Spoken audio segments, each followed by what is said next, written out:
সাংবাদিক বন্ধু বান্ধৱীসকল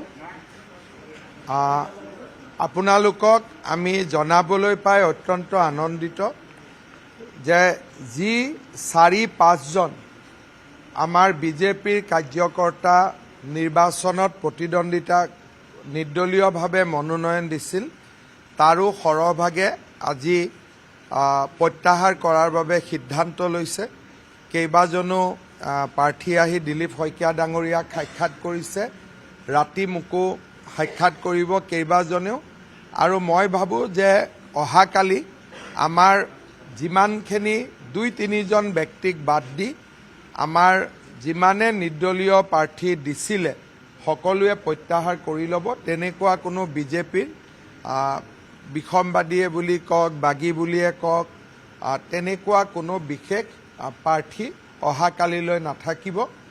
আৰু অহাকালি গধূলি একজেক্ট পজিশ্যনটো উইথড্ৰয়েলৰ পিছত দিলীপ শইকীয়া ডাঙৰীয়াৰ পৰা আপোনালোকে ল'ব পাৰিব।